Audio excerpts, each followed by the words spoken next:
महादेवी। जी परमेश्वर। हमें देवलोक चलना है। देवलोक?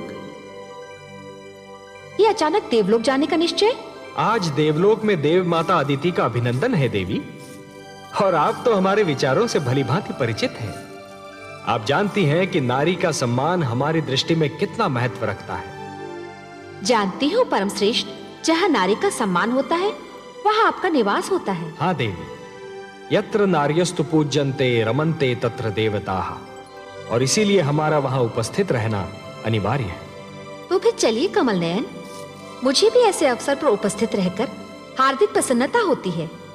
आइए। माता अदिति की, माता अदिति की, माता अदिति की, माता अदिति की, माता अदिति की, माता अदिति की, माता अदिति की, माता अदिति की, माता अदिति की, माता अदिति की, माता अदिति की, माता अदिति की, माता अदिति की। अभिनंदन देव माता, अभिनंदन। आप एक आदर्श माता है, आदर्श पत्नी है, आदर्श नारी है। मेरा प्रणाम स्वीकार कीजिए। मैं तो आपको और माता लक्ष्मी को देखकर धन्य हो गई त्रिलोकीनाथ। मेरे लिए तो आज का दिन मेरे जीवन का सर्वश्रेष्ठ दिन है। तो मेरे लिए भी है देवी। आज आपको आपके योग्य पुत्र सम्मानित कर रहे हैं, और मेरे लिए वो दिवस सृष्टि का सबसे श्रेष्ठ दिवस होता है जब संतान माता का अभिनंदन करती है।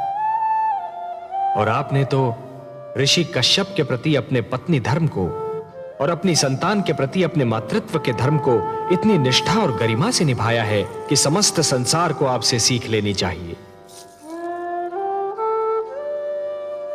देव माता तो मुझे मेरे पुत्रों ने बना दिया है, जिन्हें संसार देवता कहकर पुकारता है। परंतु सत्य इससे सर्वथा विपरीत है देवी। अर्थात?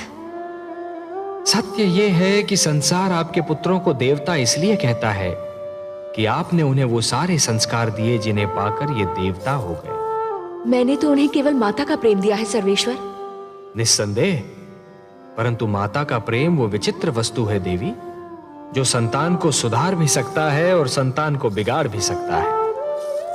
आपने अपनी संतान को अच्छी शिक्षा दी, अच्छे आचार विचार दिए, अच्छाई और बुराई की पहचान कराई, जीवन जीने के ढंग सिखाए, उन्हें बुरी डगर पर चलने से रोका, उनकी हर भूल पर उन्हें टोका, और यही तो माता का वास्तविक प्रेम है। देवी, जिस प्रकार एक पौधे को अच्छे फलने फूलने के लिए सूर्य के प्रकाश, निर्मल जल और स्वच्छ वायु की आवश्यकता होती है, उसी प्रकार अपनी संतान को योग्य बनाने के लिए अच्छी शिक्षा, दीक्षा और मार्गदर्शन की आवश्यकता होती है। और यही तो सब आपने अपनी संतान को दिया। ये सब आप ही की कृपा है लक्ष्मी नारायण। नहीं देव माता, नहीं। जल को अपनी निर्मलता, वायु को अपनी शीतलता और पुष्प को अपनी सुगंध का ज्ञान नहीं होता। ये ज्ञान तो केवल उन्हीं को होता है जो जल को स्पर्श करते हैं, जो वायु का अनुभव करते हैं, जो पुष्प के समीप जाते हैं। हे देव माता अदिति, आप कितनी महान हैं, इसका अनुमान कदाचित आपको नहीं है, परंतु आपके पुत्रों को है, संसार को है और मुझे है। बल्कि आपके मातृत्व को देखकर तो मुझ जैसा अजन्मा भी आपकी कोख से जन्म लेना चाहता है। हे त्रिलोकीनाथ, आपके सुंदर मुख से ये मधुर वाणी सुनकर मेरे हृदय की जो दशा है उसका वर्णन करने के लिए मेरे पास शब्द ही नहीं है। मेरा मन प्रसन्नता से फूला नहीं समा रहा। आपकी माता कहलाने से बड़ी उपलब्धि और क्या हो सकती है? जिसे ये स्थान मिल जाए त्रिलोक में, उसकी तुलना कोई नहीं कर सकता। तब हे देव माता अदिति, मैं आपको यह वचन देता हूं कि आपका पुत्र कहलाने का सौभाग्य अवश्य प्राप्त करूंगा। मैं धन्य हो गई त्रिलोकीनाथ। मैं उस दिन की प्रतीक्षा करूंगी। जाने की अनुमति दीजिए।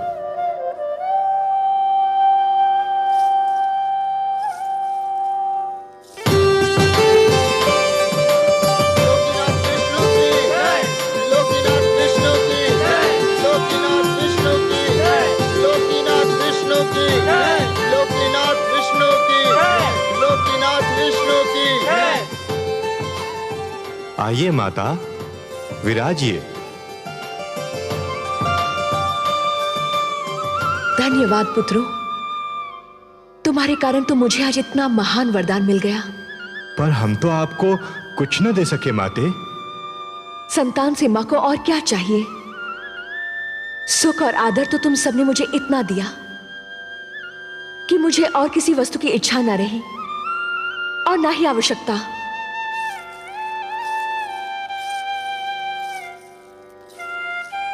हम चाहते हैं कि हम आपकी और सेवा करें माते। हम चाहते हैं कि आप अब यहीं रहे देवलोक में। हाँ माते, अब आप यहीं रह जाइए। पुत्रों, नारी का देवलोक वही होता है जहां उसका पति निवास करता है, और मेरा देवलोक मेरी धरती है जहां मेरे पति और तुम्हारे पिता प्रतीक्षा कर रहे हैं। तुम सब तो हर पल मेरे साथ हो क्योंकि मेरे मन में हो। मुझे भी सदैव अपने मन में रखो, मैं भी तुम्हारे साथ रहूंगी। मैं अब चलूंगी। मेरे देवता को यज्ञ के लिए मेरी प्रतीक्षा करनी पड़े, ये मेरे पत्नी धर्म के विरुद्ध है।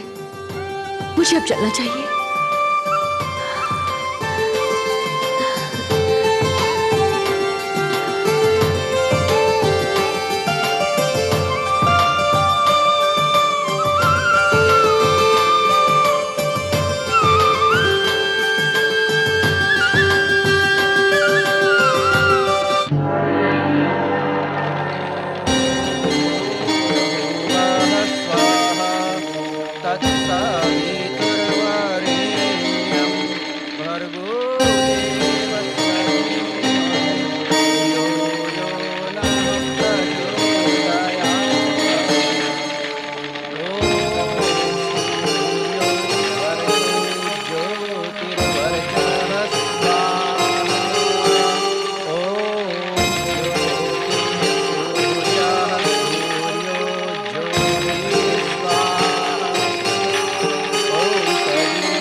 सौभाग्यवती भव, आयुष्मती भव।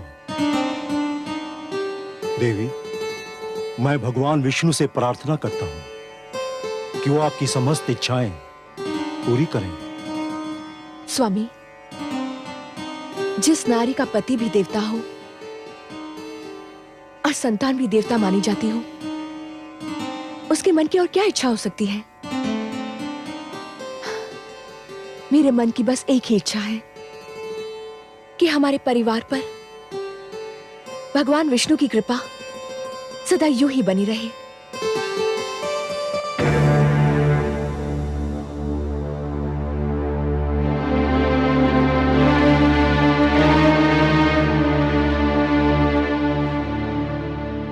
आप दोनों अब आ रही हैं जबकि यह यज्ञ संपन्न हो चुका है। हमें क्षमा कर दीजिए स्वामी। क्षमा क्षमा करने के अतिरिक्त और मैं कर ही क्या सकता हूं। देवी, आप मेरी पत्नी हैं, मेरी संतान की मां। पर उसी संतान के कारण तो हम दोनों आ नहीं पाए। क्यों? क्या उन्होंने फिर कोई आतंक फैलाया है? घर में उन्हीं लोगों का तांता बंधा हुआ था जिनको हमारी संतान ने पीड़ित कर रखा है। हमारी समझ में ये नहीं आता कि आपकी तीनों संतानों में आप ही का रक्त है। फिर ऐसा क्यों है कि देवी अदिति के पुत्र देवता कहलाते हैं और संसार मेरी संतान को असुर और देवी दनु की संतान को दानव कहकर पुकारता है? पिता का रक्त संतान का शरीर बनाता है देवी। उसका चरित्र, उसका भविष्य माता की गोद ही बनाती है। माता की गोद शिशु की प्रथम और महानतम पाठशाला होती है। संस्कारों की नींव माता की गोद में ही पड़ती है और उसी पर चरित्र का महान भवन खड़ा होता है। शिशु अपनी माता की उंगली थामकर पहला पग उठाता है और यही पहला पग उसका भविष्य निर्धारित करता है। अदिति को ही देखिए, उन्होंने अपनी संतान को वो शिक्षा दी, वो संस्कार दिए, आज उन्हें श्रेष्ठ माना जाता है, देवता कहा जाता है। प्रभु की अनुपम देन है माता तेरा प्यार, तेरी गोदी में मिले जीवन को आकार। माँ से जो शिक्षा मिले वही बने संस्कार। माता के आशीष पर गर्व करे संसार, गर्व करे संसार। और आप दोनों ने अपनी संतान की शिक्षा की ओर कोई ध्यान नहीं दिया, उन्हें कभी बुरे कर्मों से रोकने की चेष्टा नहीं की। लाड प्यार करके उन्हें इतना बिगाड़ दिया कि आज वो आपकी भी नहीं सुनते। मैं उनको नहीं, आपको दोषी समझता हूं। और देवी धनु, आपके पुत्र हयग्रीव ने धरती पर वो उत्पात मचा रखा है कि संसार उससे पीड़ित है और मैं उससे लज्जित हूं।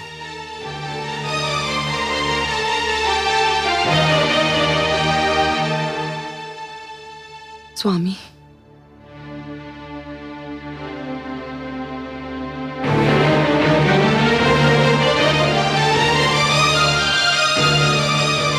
देवी अदिति, आप ही कोई उपाय बताइए कि मैं क्या करूं। हयग्रीव को समझाइए बहन कि वो हिंसा और अत्याचार का मार्ग छोड़ दे।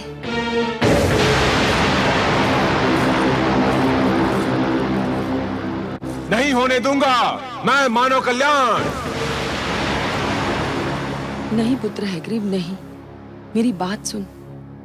नहीं मां, हमें देवताओं से ज्ञान नहीं मिलेगा, न्याय नहीं मिलेगा, उस समय तक नहीं मिलेगा जब तक हम स्वयं आगे बढ़कर उनसे ज्ञान और न्याय छीन न लें। भगवान विष्णु मानव को ज्ञान देकर हमसे अधिक शक्तिशाली बनाना चाहते हैं। मैं हयग्रीव उस ज्ञान का अपहरण करूंगा, उसे बंदी बनाकर रखूंगा। ज्ञान का यह प्रकाश मानव समाज तक कदापि नहीं पहुंचने दूंगा। मैं भगवान विष्णु को पराजित करूंगा, देवताओं को पराजित करूंगा, समस्त मानव जाति को पराजित करूंगा। मां, हयग्रीव से आरंभ होगी दानव संस्कृति।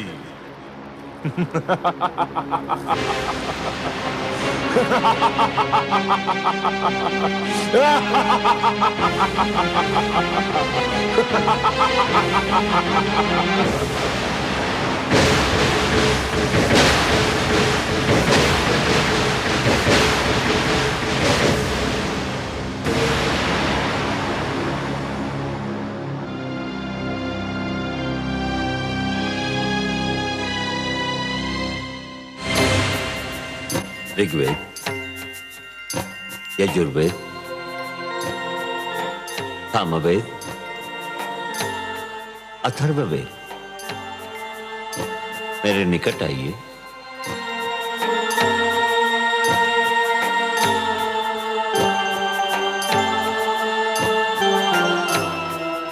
हे ब्रह्मा, आप हमें मानव लोक कब ले चलेंगे? हे ज्ञानकोश, अभी उसका उचित समय नहीं आया है। आपको मानव तक पहुंचाने से पहले मुझे कुछ और आवश्यक कार्य करने हैं। आपकी सुरक्षा मेरा सर्वप्रथम उत्तरदायित्व है।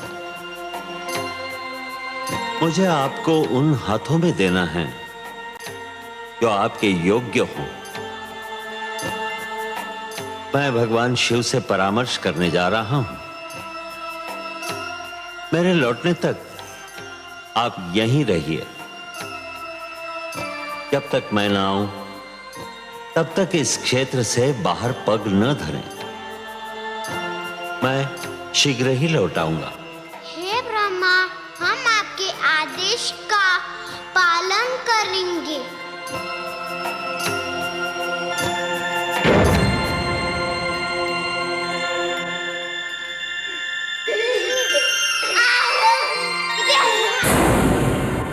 दानवराज हैग्रीव की, दानवराज हैग्रीव की, दानवराज हैग्रीव की, दानवराज हैग्रीव की, दानवराज हैग्रीव की, दानवराज हैग्रीव की, दानवराज हैग्रीव की, दानवराज हैग्रीव की, दानवराज हैग्रीव की, दानवराज हैग्रीव की।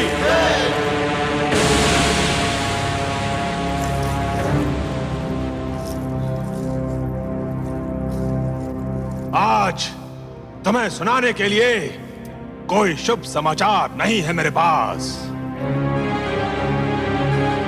हाँ, दानव समाज के लिए एक अशुभ समाचार अवश्य है। देवता तो सदा से ही हमसे अधिक श्रेष्ठ और ज्ञानी माने जाते रहे, और अब देवताओं के मित्र विष्णु ने मानव को भी हमसे अधिक श्रेष्ठ और ज्ञानी बनाने के लिए 4 वेदों को जन्म दिया है। और विष्णु ने इन 4 वेदों को मानव तक पहुंचाने का कार्यभार ब्रह्मा को सौंपा है। और इस समय वो 4 वेद ब्रह्मा के पास हैं। ये हम दानवों के विरुद्ध षड्यंत्र है। ये देवताओं का मानव के प्रति पक्षपात है। इसे किसी प्रकार रोकिए। रोकूंगा, अवश्य रोकूंगा। जब तक मैं जीवित हूं, ज्ञान का यह प्रकाश मानव जाति तक कदापि नहीं पहुंचने दूंगा। मारक, घातक, पीड़क, हिंसक,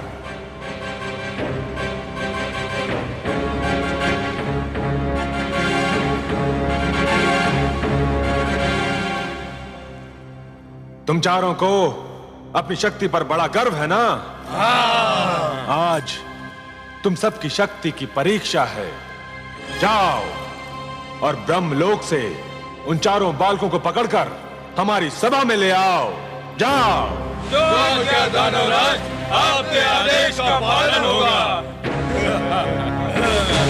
दानवराज हैग्रीव की, दानव संस्कृति की, दानवराज हैग्रीव की, दानव संस्कृति की।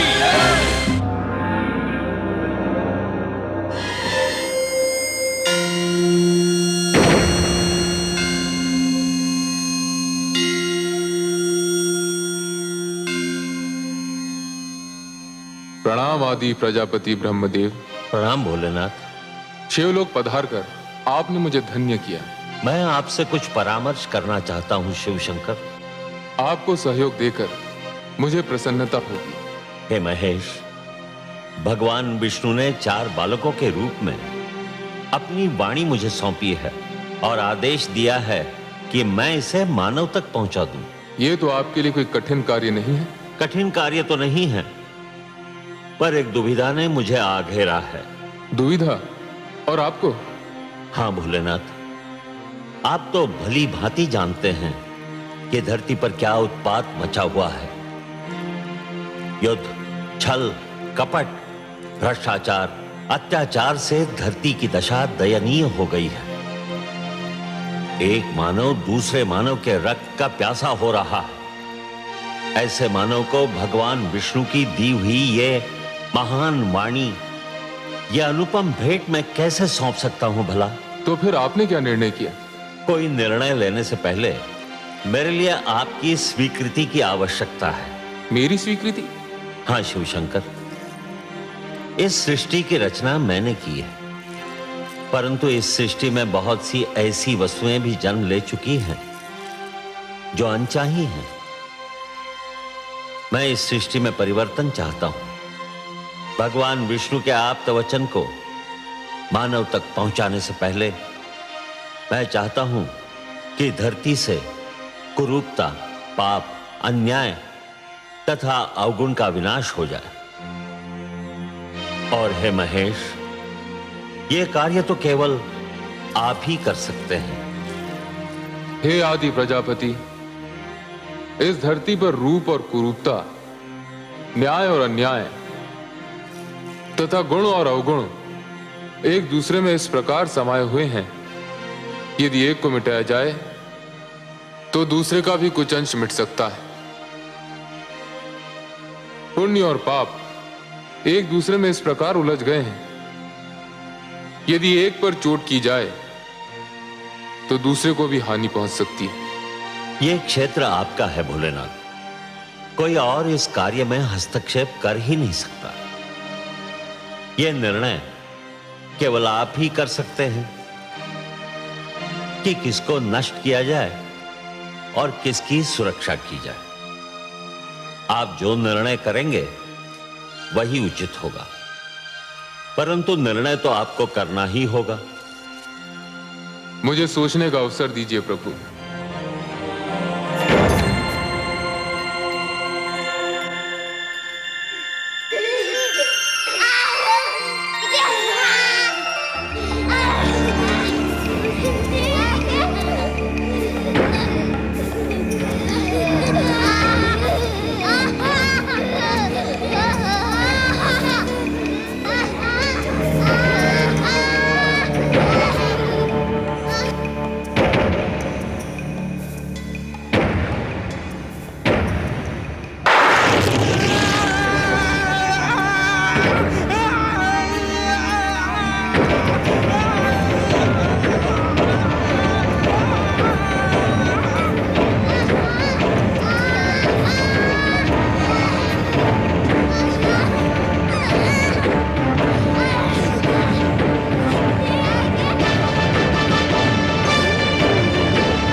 निर्णय है आपका भोलेनाथ? हे ब्रह्मदेव, मैं इस निष्कर्ष पर पहुंचा हूं कि सृष्टि को पूर्णतया नष्ट करना उचित नहीं होगा। धरती को बने अभी अधिक समय नहीं बीता है।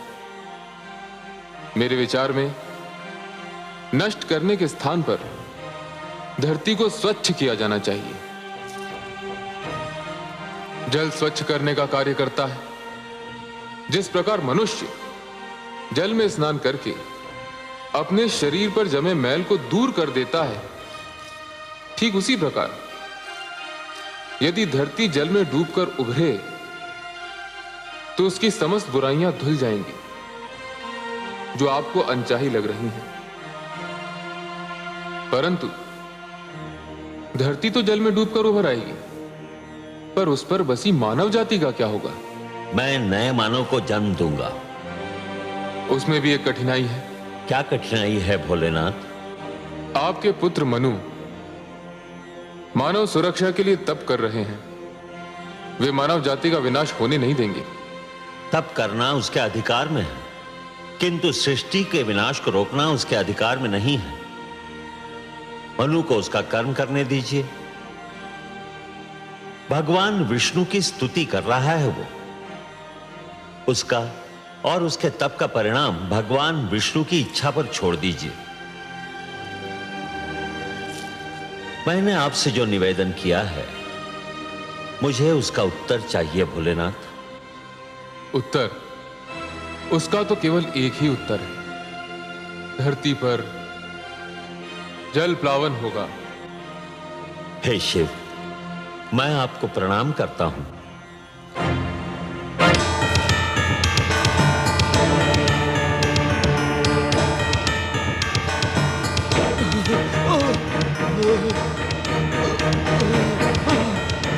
दानवराज, दानवराज, हम उन बालकों का अपहरण नहीं कर सके। 3 दानव ब्रह्मलोक में मारे गए। मैं किसी प्रकार अपने प्राण बचाकर यहाँ पहुंचा हूँ। कायर, तू भी वही क्यों नहीं जलकर भस्म हो गया? मैं भी मर जाता तो ये सूचना आपको कौन देता दानवराज? सूचना समाप्त हो चुकी ना? तो फिर अब तेरा कार्य भी समाप्त हो गया। अब तुझे जीवित रहने की कोई आवश्यकता नहीं।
बालकों, मेरा चमत्कार देखना चाहते हो तो आओ, मेरे पास आओ।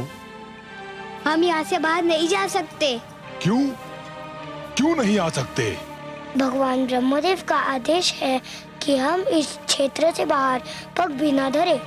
अरे वो तो महाकपटी है, तुमसे छल कर रहा है। ब्रह्मा जैसे महान देवता के लिए अशुभ शब्द मुख से निकालते हुए तुम्हें लज्जा नहीं आती? लज्जा?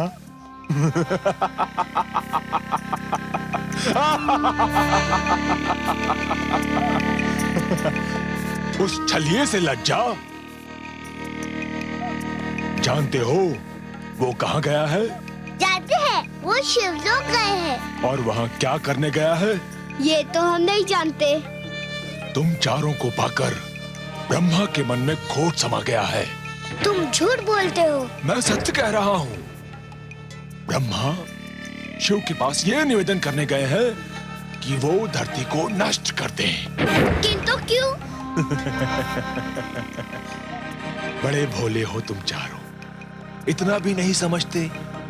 सीधी सी बात है, धरती नष्ट हो जाएगी तो मानव भी नष्ट हो जाएगा, और मानव नष्ट हो जाएगा तो तुम चारों सदा के लिए ब्रह्मा की संपत्ति बन जाओगे, और वो तुम चारों को दास बनाकर रखेगा। हम कैसे मान ले कि तुम सच बोल रहे हो? इसीलिए तो मानव समाज ने मुझे यहाँ भेजा है कि मैं तुम चारों को ब्रह्मा के पंजे से मुक्त करा के उसके पास पहुंचा दूं जिसकी तुम धरोहर हो।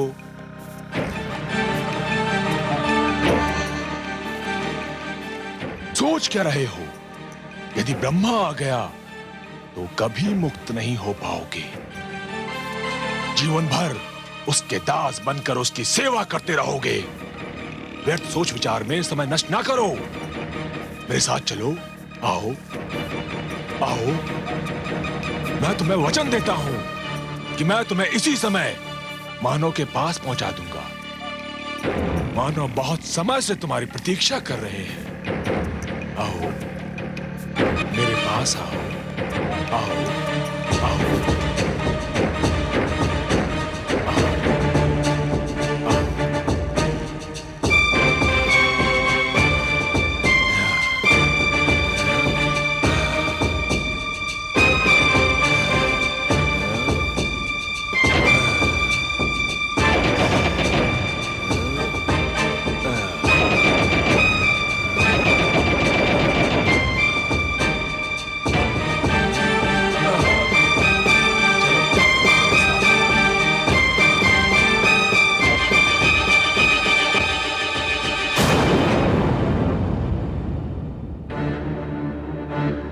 ऋग्वेद, यजुर्वेद, सामवेद, अथर्ववेद, कहाँ हो तुम?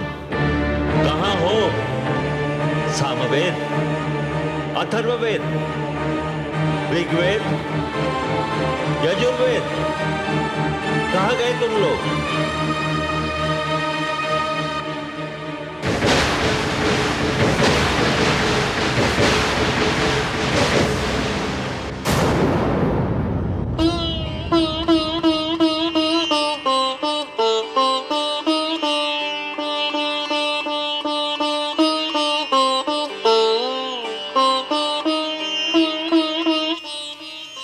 सर्वेश्वर, आपने अपनी जो धरोहर ब्रह्मा जी को सौंपी थी उसे कोई चुरा कर ले गया है।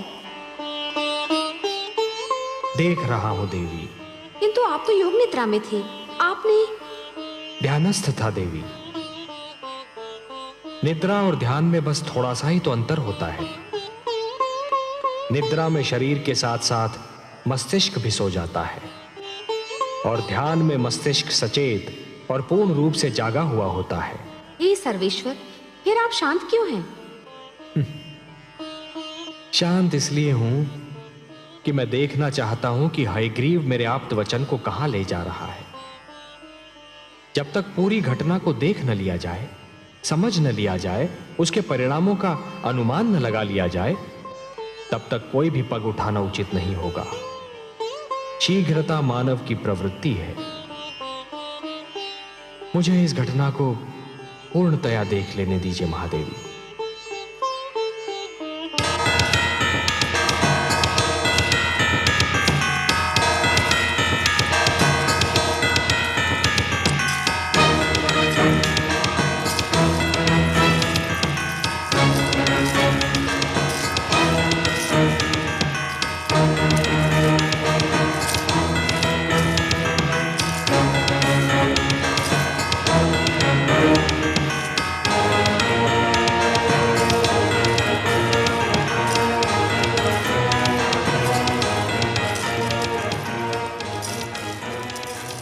तुम कौन हो और हमें कहाँ ले आए हो?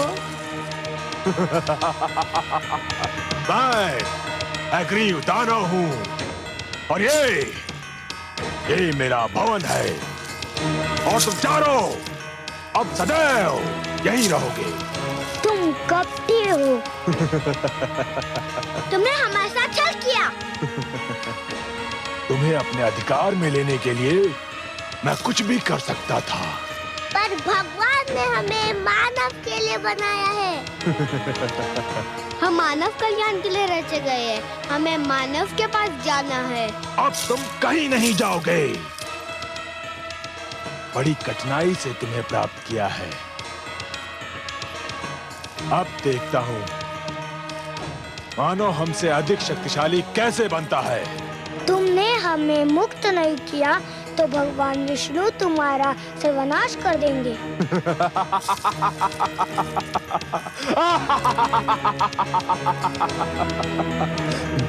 अब मेरा कोई सर्वनाश नहीं कर सकता।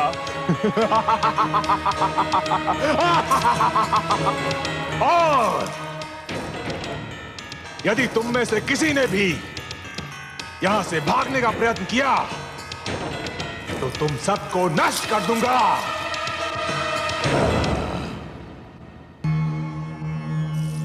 प्रणाम। हमारी धरोहर चोरी हो गई। कोई हमारे वेदों को अपहरण कर ले गया। यही सूचना लेकर आए हैं ना आप ब्रह्मा जी? आपसे क्या छुपा है सर्वेश्वर?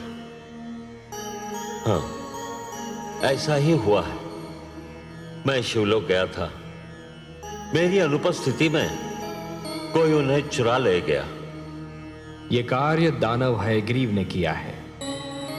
जब से देवताओं ने दानवों और असुरों पर श्रेष्ठता प्राप्त की है, तभी से वो दुष्ट द्वेष की अग्नि में जल रहे थे। अब जब उन्हें यह ज्ञात हुआ कि वेदों के कारण मानव भी उनसे श्रेष्ठ हो जाएगा, तो वो सहन नहीं कर सके। मैं हयग्रीव को ऐसा कड़ा दंड दूंगा कि वो जीवन भर भूल नहीं पाएगा। ब्रह्मा जी, वेद मेरी वाणी है। मानव कल्याण के लिए उन्हें मैंने रचा था। उसने वस्तु मेरी चुराई है और इसीलिए अपने विरुद्ध किए गए अपराध का दंड भी उसे मैं ही दूंगा। परंतु आप निश्चिंत रहिए। काग अपनी चाल बदल लेने से हंस नहीं बन जाता। विष अपना रंग बदल लेने से अमृत नहीं हो सकता। वेदों को अपने निकट रखने के उपरांत भी दानव अपनी दानवी प्रवृत्ति नहीं बदल सकते। फिर भी अपनी पवित्र वाणी को अपवित्र वातावरण में नहीं रहने दूंगा मैं। यह मेरा संकल्प है। जो संस्कारहीन है वो ज्ञान तक पहुंचकर भी अज्ञान के अंधकार से बाहर नहीं निकल सकते। हे जनार्दन, एक और विचार भी मुझे व्याकुल कर रहा है। मेरे अनुरोध पर भगवान शिव ने पृथ्वी को जलमग्न करने का निर्णय लिया है। दूसरी ओर मनु ने सृष्टि की सुरक्षा के लिए आमरण व्रत रख लिया है। धरती के जलमग्न होने में अधिक विलंब नहीं है। आपके पुत्र मनु की इच्छा और हमारा उद्देश्य एक ही है। उसकी इच्छा है मानव कल्याण और वही हमारा भी उद्देश्य है। अब महादेव के निर्णय और हमारे उद्देश्य की पूर्ति के बीच क्या होना है, यह आप हम पर छोड़ दीजिए। आप चिंता मुक्त होकर जाइए ब्रह्मलोक। हे नारायण, सृष्टि के कल्याण के लिए आप जो भी करेंगे, सृष्टि का कल्याण उसी में है।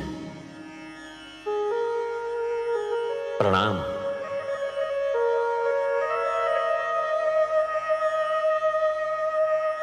हे प्रभु, अब क्या होगा?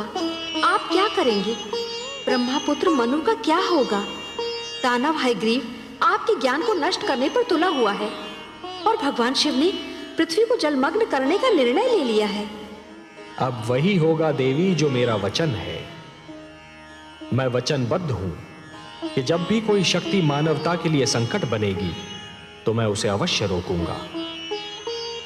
जिस प्रकार सूर्य अपना तेज बांटना नहीं छोड़ सकता, जिस प्रकार एक दीपक अपना प्रकाश फैलाना नहीं छोड़ सकता, उसी प्रकार मैं भी अपने वचन से मुख नहीं मोड़ सकता देवी।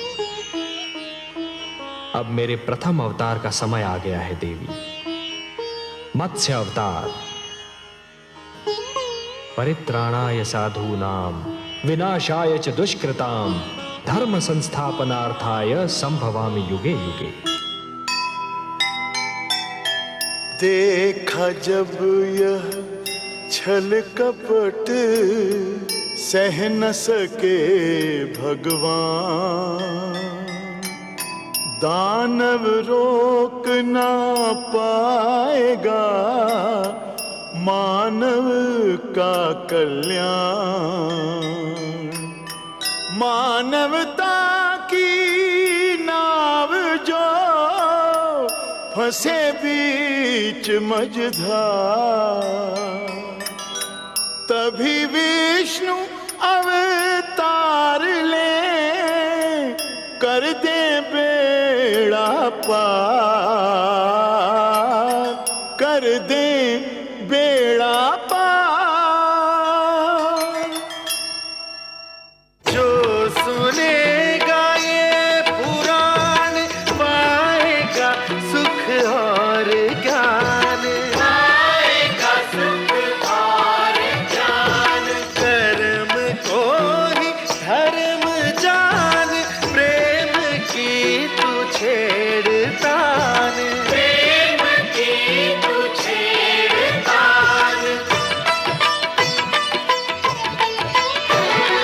बीते युग बता रहे हैं, बीते युग बता रहे हैं, सत्य पथ पे चल सुजान। विष्णु पुराण